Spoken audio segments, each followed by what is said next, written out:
Have you ever wondered what being an international student in China feels like? Well, come along with me for a busy first day of school. Okay, hi. So today is the first day back to school. I woke up at 5, not to be performative, but I actually need to work on my thesis because I'm behind schedule. Then I locked in writing my thesis until basically when I get hungry, to which I just made chocolate oatmeal for breakfast and I add raisins to my oatmeal. Yeah, sue me. So I continued to do my thesis until I lost a brain cell or two. And let's get ready for classes. So back in Indo, I rarely wear makeup out of the house, but majority of the Chinese girls on my campus here have full face makeup and blown out hair every single day. And at first I was like, girl, how do you do that every day at 9 a.m? Now I've become one of them.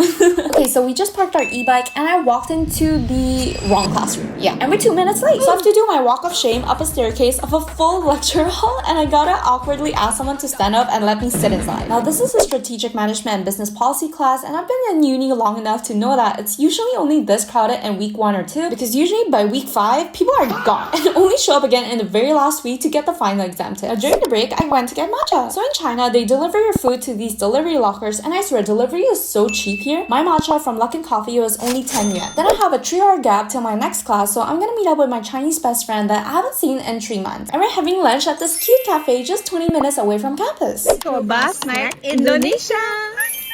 Now after lunch, we decided to get dessert as well because it was only 10 yuan for 2. Again, everything in China is so affordable. Then we drove back to school, sang some karaoke in the car, and made it to campus on time for our second class, which is marketing strategy. Now the class may sound simple, but we have to use this complex simulation software and increase our product's share price index somehow. Yeah, I don't know what I just said. Now at 6 p.m, it's already dark outside, and I'm rushing to my final class of the day, which is the tutorial class for this morning's strategic management lecture. Oh my god, I'm running out of breath. For dinner, I went to this dumpling place near school to eat with my Malaysian best friend. This store is a franchise available all across China and their pan-fried soup dumplings are so good and juicy and it's only 12.5 yuan. Now, after a long day, I just want to wash up, chill and sleep, but I continue working on my thesis and made notes for today's lectures till around 11 p.m. and I woke up at 5 again the next day. So what do you guys think? Is this a pretty good work-life balance? I think so, but honestly I just want to sleep more.